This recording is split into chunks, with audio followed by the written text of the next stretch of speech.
Welcome back to another episode of Two Dudes in Your Cage with your host, myself, Charles Clark. And I'm Matt Johnson. Hey, we are excited to bring you another night of fights. We got UFC Fight Night Holm versus Vieira. Hey, we're going to get straight into it. We're real excited about this week. There's some good fights on the card. So let's get into the analysis and predictions. All right, first up, we have Elise Reed, who's 5-1, for Sam Hughes, who's 6-4. Both of these ladies just fought like within the last month. Sam Hughes fought like 2 weeks ago. Elise Reed fought about a month ago. Very quick turnaround. That's pretty exciting. Elise Reed, man, I think she doesn't have that good of a takedown defense. She has been working it. I think a lot of people are saying she's been working on it a lot, trying to improve it. She has very good striking, very good movement. That's kind of what she's known for. For me, the Sam Hughes, she just fought Estela Nunes. I think she needs to approach this fight just like she did Estela. She has great cardio. She has really good wrestling.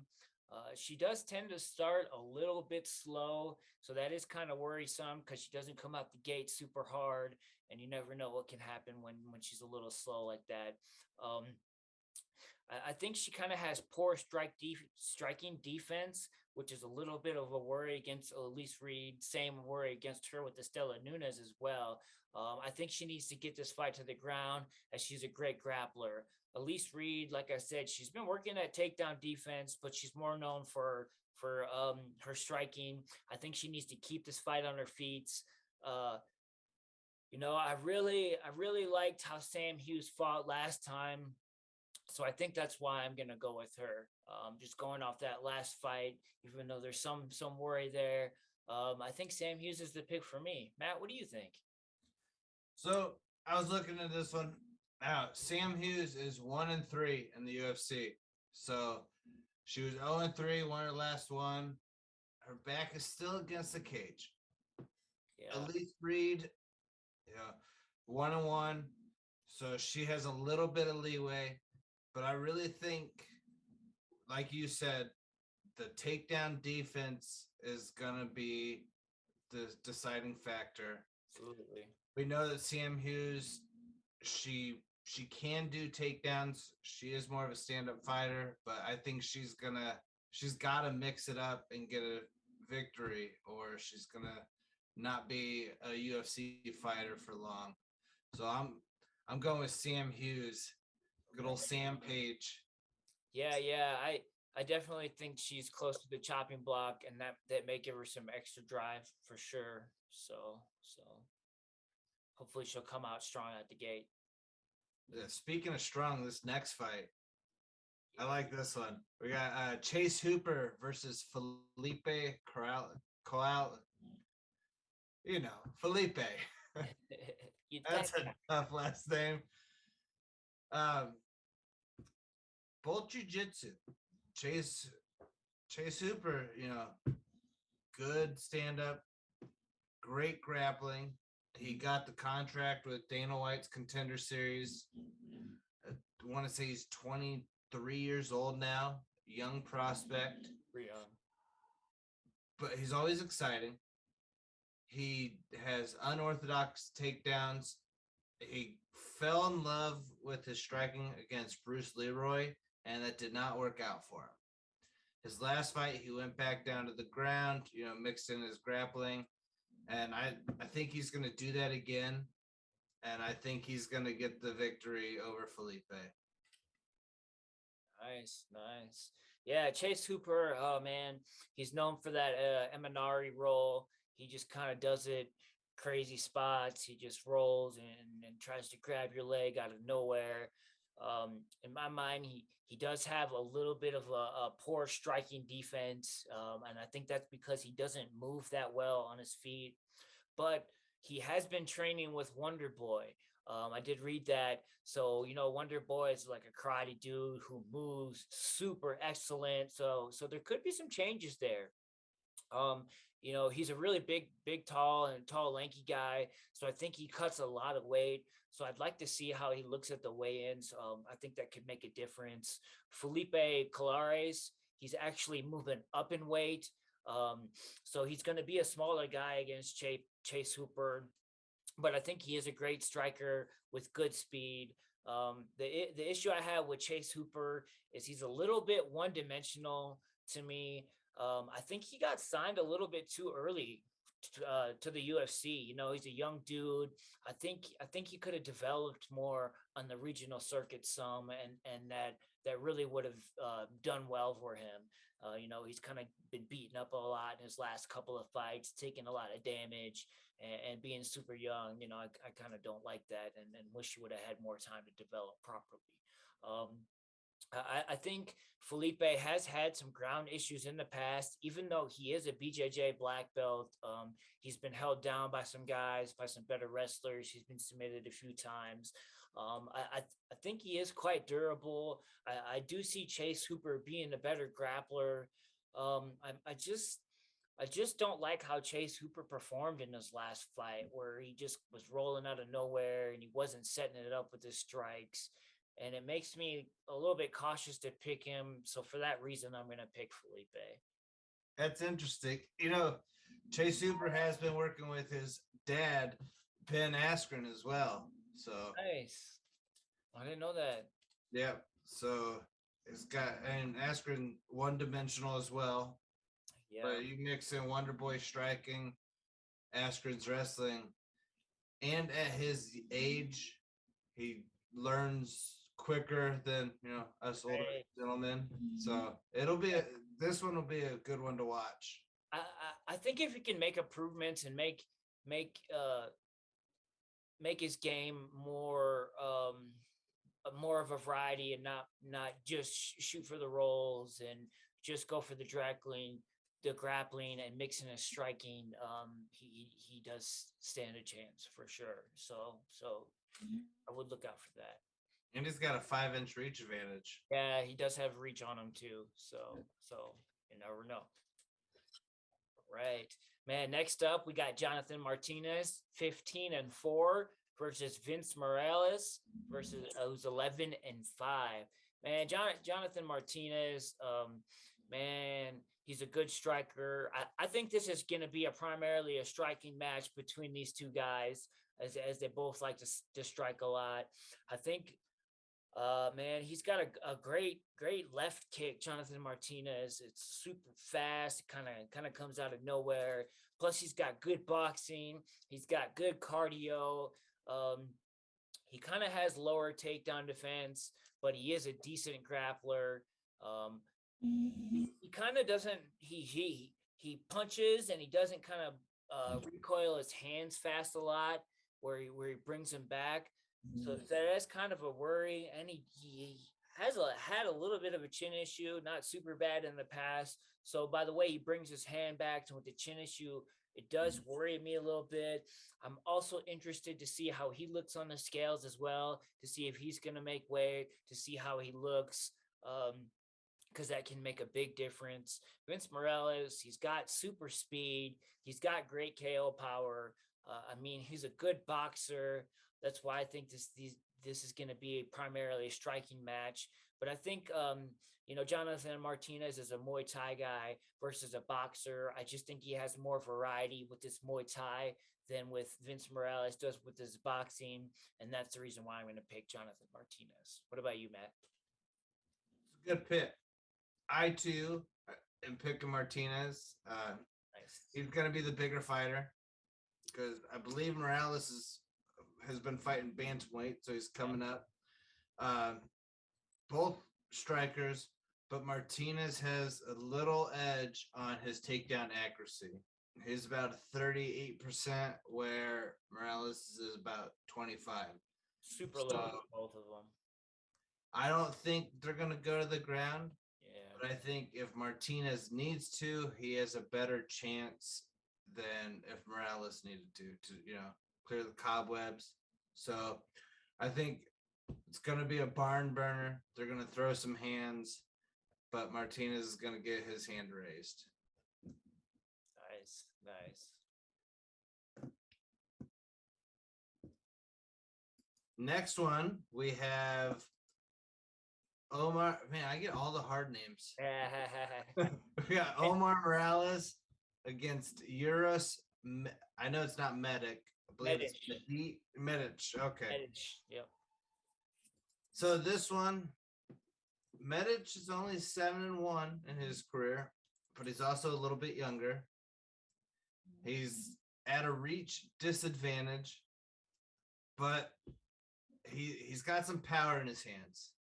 He lands for significant strikes. He lands about 76% compared to 42% for Omar. But Omar's never missed a takedown. He's 100% on his takedown attempts. Wow. UFC. So this is a styles makes matchups situation. My guess, bold prediction here, is Medic gets a knockout. Nice. Hey, I like it. I agree with you. I'm going with Uros Medic myself, man. I think dude's got great offense. He does tend to throw a little bit of looping strikes, but you get a lot of power in those looping strikes, especially if they land. Dude's got great KO power. I mean, all of his finishes are by wins. He's got 5 KOs and 2 subs. He doesn't have a decision win. Omar does kind of have a higher guard like Chidi Vieira does. He has good leg kicks. He kind of tends to have a lower output in my mind, but he is a good wrestler. So that wrestling is always in his back pocket, and he could use that if he's getting outstriked by Uros. I just think Uros is, like you said, he's a younger guy. He's super athletic. I think he's going to be quicker. He's going to have more power, and I just think he's going to be super aggressive, and that aggressive is going to get him the win. As where I think Omar needs to get the takedown, and he needs to grind out a win. He needs to win 15 minutes of this fight, as compared to where Uros is going to land some power shots, and most likely get the win that way. In my mind, I like the pick. Right. Next up, we have Jailton Almeida, who's 15-2, versus Parker Porter, who's 13-6. Man, I'm going Jailton Almeida all the way on this one, man. I would probably bet him. I'd probably throw down some money on this dude. This dude is a savage. I mean, he's got great cardio. He's got good wrestling. He's got power. I think he's going to be looking for a takedown. I think that might be kind of hard. Jailton Almeida has fought at 205, but he's moving up to heavyweight for this one. I think he's going to be a lot lighter than Parker Porter, so it might be a little bit more difficult for him to get the takedown.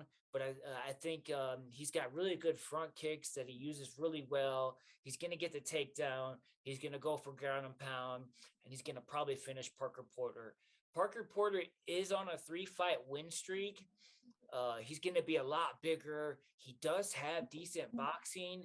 I just don't think Parker Porter has really fought anyone. He beat Chase Sherman. He beat Josh Parisian.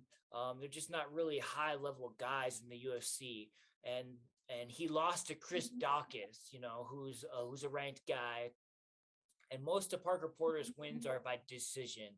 So I just don't think he can knock out Jailton Almeida. And he needs to finish him. I just don't think a decision win over Jailton Almeida is. I just don't see him getting it. So I'm going with Jailton. It's a good pick, and here's why. Most people don't realize the easiest transition from weight class is light heavyweight to heavyweight, because when you're heavyweight, you don't tend to cut much weight unless you're, some of the top tier guys like Francis Ngannou does. But it's Diablo. At 205, typically when you're fighting, you're weighing about 225, 230, which is an ideal heavyweight. You still have your speed, which Almeida's going to have. And I think he's going to be too quick for Porter. I think he's got enough power to maybe not knock him out with a one punch, but get Porter to be on his back foot, easy openings for the takedown. stay at range. He's got 4-inch range advantage. So I think Almeida is gonna get the victory as a heavyweight. I agree. We got some. He is. I He's love it. passed out. We got it. Well, if he wasn't asleep, I'd say let's get a shot of him in there. Yeah. All right. The next fight is a middleweight matchup against another one. Alen Amedovski versus Joseph Holmes. You are getting all the hard names. Yeah. Alen Amedovski, he's kind of a smaller middleweight. He's only 5'10". Most middleweights average around 6 foot. He's also got a 6-inch reach disadvantage.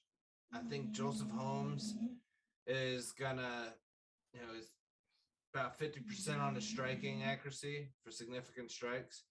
I think if he stays that range, hides behind his jab, I really think he could, piece him up and get the victory, maybe the knockout. Joseph Holmes all the way. Yeah, all right. Man, Joseph Holmes, yeah. Dude's got good subs. He is going to have a reach advantage. He comes from the contender series. I think he's looking for his first UFC win. I think maybe. Man, Alen, dude's got super power, man. All of his wins are by knockout. He hasn't fought in 3 years though, so that's kind of a big worry. I think Joseph Holmes is going to be looking for a takedown. My issue with Joseph Holmes is, man, I just do not like how he performed against Jamie Pickett. Obviously Jamie Pickett's in the UFC, so he's a good fighter. He'd probably kick my ass.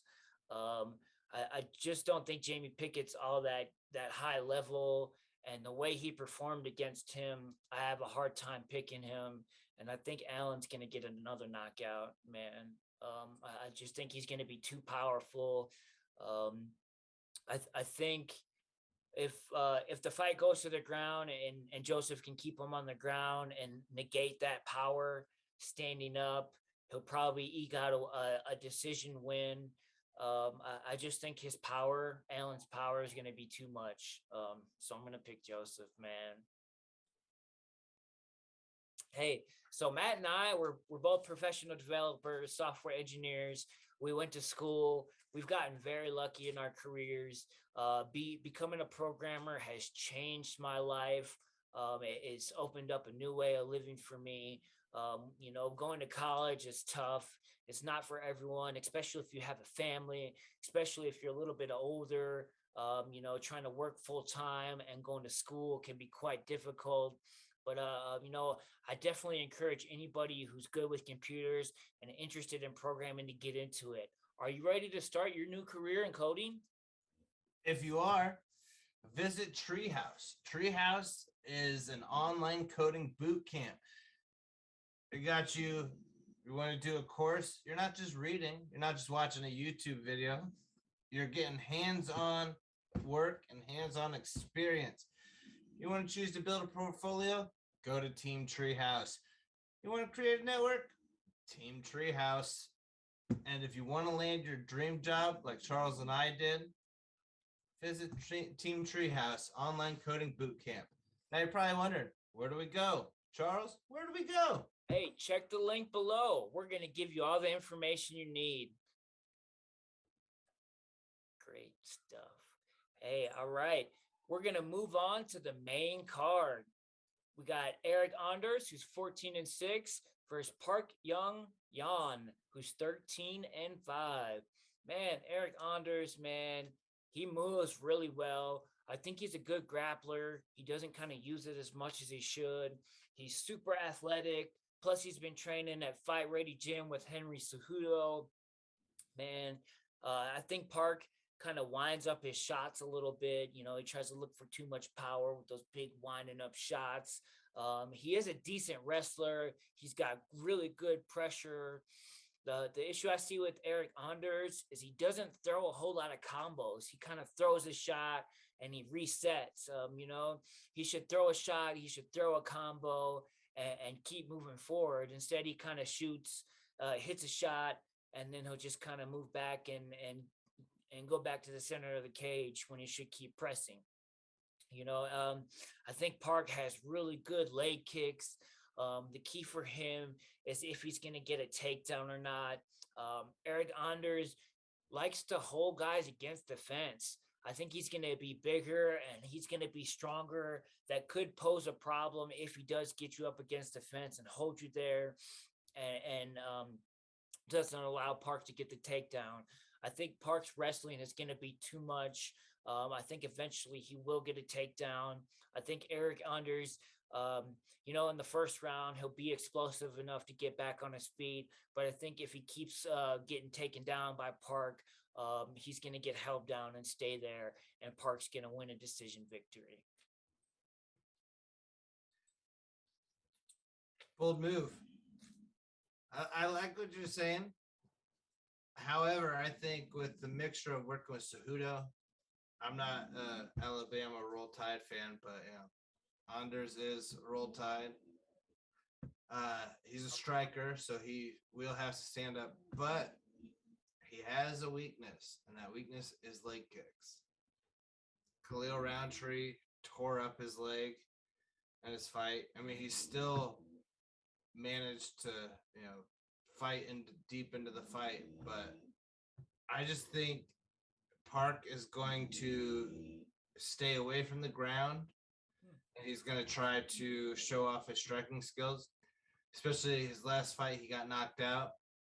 So I think he's going to try to want one back, get one back. And I think he's going to have a striking battle with Anders, and Anders is going to get his hand raised. Okay. All right. Yeah. I think if he tries to show off his striking and gets in a striking fight with him, he's definitely going to lose for sure. And it's tough because a lot of fighters, they like to, if they get submitted, most of them try the next fight to go on the ground. Like, look what I've improved. Right. I think he's at that point in his career where he's like, okay, I got knocked out. I need to show you guys that it's not going to happen all the time. Yeah, you see that all the time for sure. Cody Garbrandt. Exactly. Perfect example. Yeah. It's not working out. Next one, more hard names. Polyana Viana versus Tabatha Ricci. This one is going to be a good one. These both women are, good fighters. They're still coming up, great prospects. But I'm going to go Viana. She has power in her hands.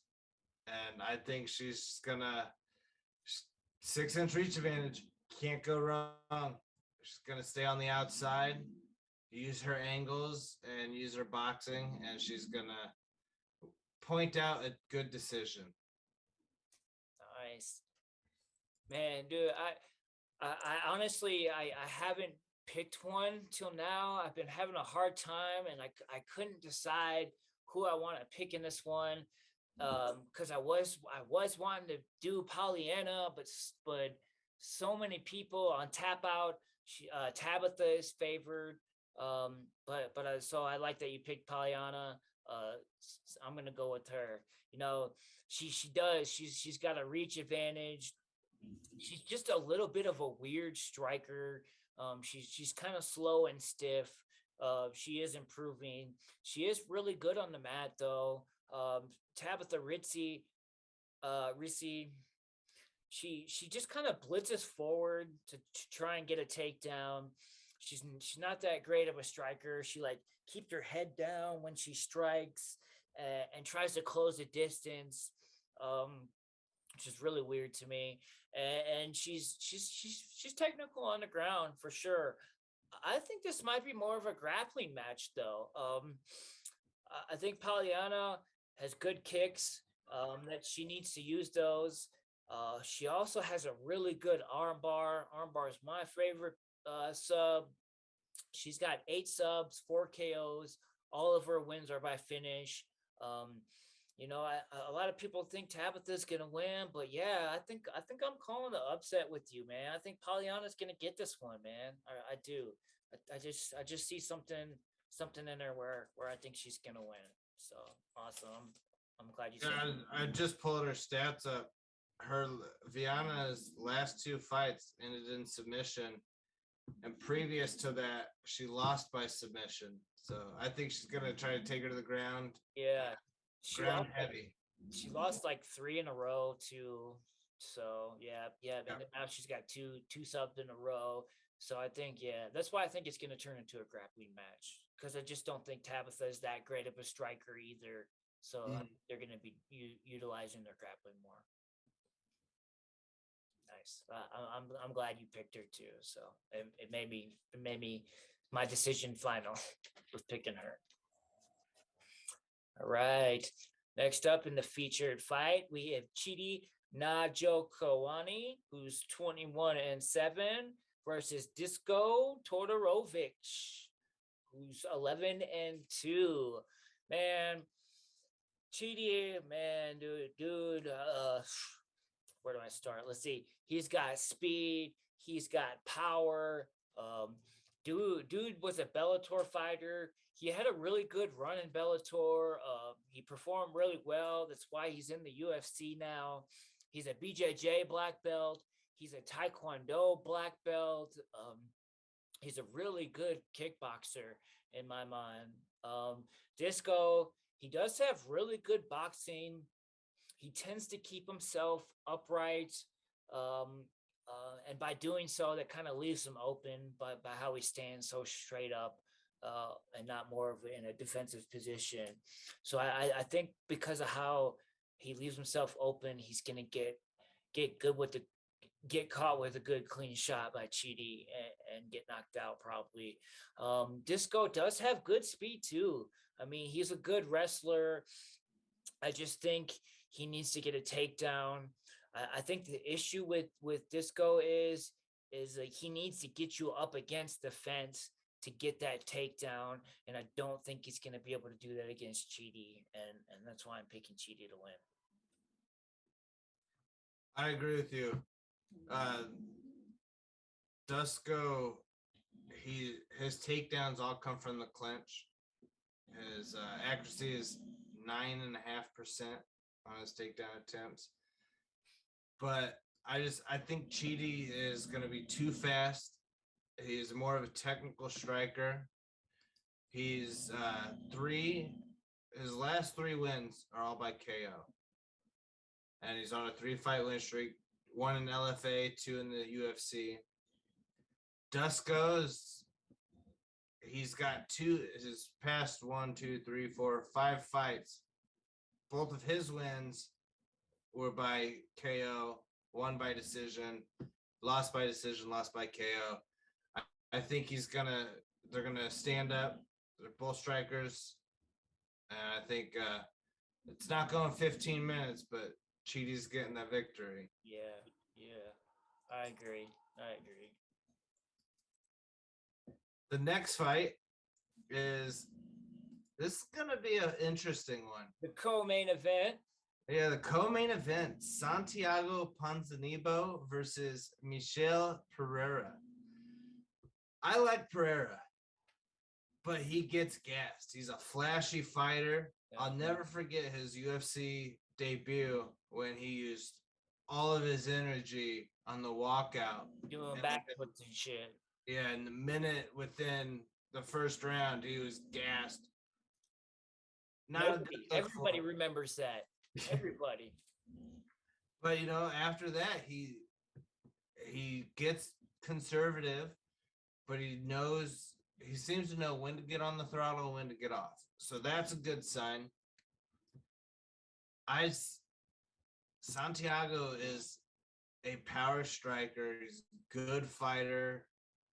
And I think Pereira's gonna get the victory. But I think it's gonna be a back and forth, nail-biting split decision. Nice. This is another one that I don't have a check mark by. I cannot make up my mind on this fight either. Michel Pereira, man, dude, he's a great striker, dude. He's super athletic. He's known for all his crazy, flashy moves. Not only does he do backflips before the fight, he does backflips during the fight. I mean, dude is crazy. But like you said, dude, he expels too much energy trying to show off for the fans. Um, I think his cardio looked better in his last fight. So I think his cardio is getting better. It is at the Apex, so it's not going to be in front of a bunch of fans. There'll be millions watching on TV. So hopefully he won't uh, try to put on too much of a show before the fight and reserve his energy. Santiago, like you said, dude, man, he's super tough, dude. He's got good leg and body kicks. Um, he throws the same combo a lot. He throws a right hand left hook a lot. If I can see that in my analysis, any pro fighter should be able to see that as well, in my opinion, and look out for that. He is a good boxer. He just kind of throws that same combo over and over to me. Um, I think Michel Pereira needs to stay on the outside. He needs to be a little bit more defensive. Um, he has super good movement. The dude moves so well. I just think that with that cardio and him being too flashy, it was just kind of hard to lean a certain way. I think I'm going to lean towards Michel as well. Um, I think he will get this one. I just think he needs to conserve his cardio and I will say his last three wins, unanimous decision. So he's on a 4-fight win streak. yes, yeah, and the fight he lost before that to Diego Sanchez was a disqualification Yep. to the knee. So I mean, dude's put together quite a lot of wins. Yeah.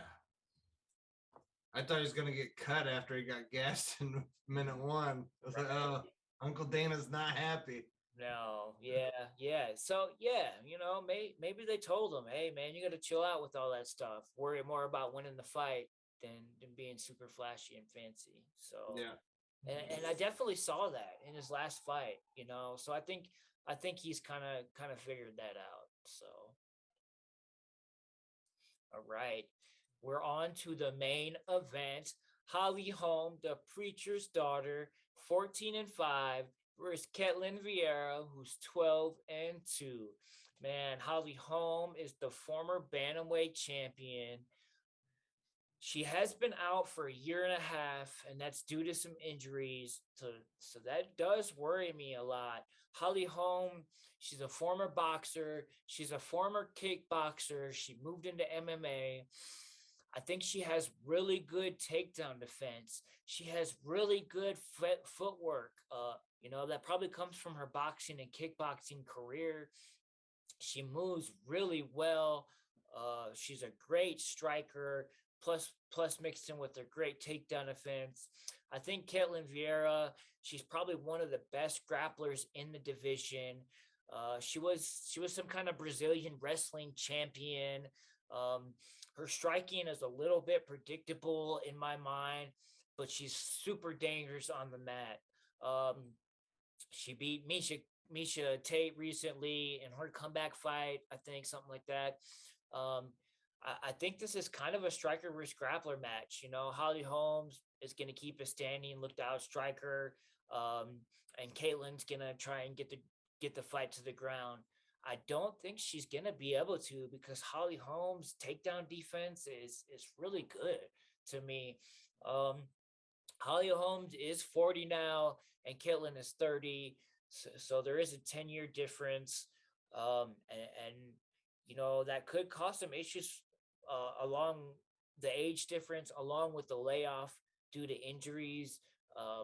Could cause some issues, but I still think I'm going to go with Holly Holm. I think she's going to win this one. I was back and forth on this one because Holly's age is a little concerning to me, 40.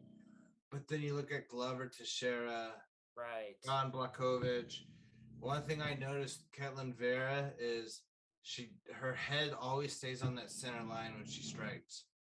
She doesn't do head movement. It's always right here. And I think Holly Holm is just gonna say, "Oh, here's my left leg. How's it taste?" That's not good. Yeah.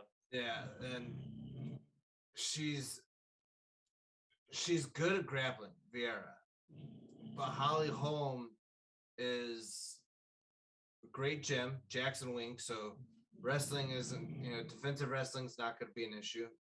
She is a bigger fighter. Holly can comfortably go to 145 and fight the best in Chris Cyborg, and drop back down to 135 next fight and look like she didn't even miss a step. Yeah. So I think Holly is going to outstrike Vieira. Holly's going to keep it on the ground, and Holly's going to get the victory. Keep it on the feet. No, I'm sorry.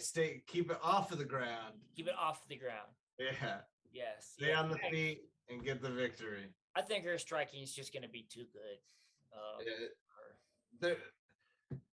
In women's MMA, there's high-level striking. There's Holly Holm, and then like Amanda Nunes. Right. Exactly. But when it comes to striking, I mean, Holly Holm, her experience, boxing, kickboxing, it's unmatched. She's almost in a league of her own. Yeah. Yeah. They showed it against Ronda Rousey too. So Misha Tate was able to get a takedown and rear naked choke her. So she can get taken down. It is possible, but she can, yeah. And it was amazing that Misha Tate was able to, and Ronda Rousey wasn't. Yeah, right, exactly. But Misha went for more of a single leg and not a judo throw. Yeah. So there's always that too. Ronda was trying to strike with her too, I think, which was stupid in my opinion. She's the best boxer in women's MMA, remember? Yeah. In the wrestling, she's the best boxer. Yeah. Yes. She's doing her thing though. I watched her last. She had to change her arm bar so she didn't break anyone's arms at WWE. So I don't follow wrestling, but I mean, she's still making money. She's still performing as an athlete, so you can't knock her. Still great. One of the greatest of all times. Yeah, definitely. And she made history. She made women's MMA what it was. Brought it to the UFC. She's partially to thank for that. So Ronda Rousey is always, she could definitely be in the Hall of Fame too someday, maybe. Right. There you have it for Two Dudes in a Cage for our picks and analysis for Holmes versus Vieira. Let us know what you think. We love to hear feedback. We'd love to hear your picks. Hit us up in the comments. If you like our content, please hit that like button, hit that subscribe button. We'd love to know what you think. We look forward to having you. As always, the views are coming in, people are watching, and we sure do appreciate that. Thanks for tuning in, and we'll see you next week. Have a good day or night, wherever you're watching.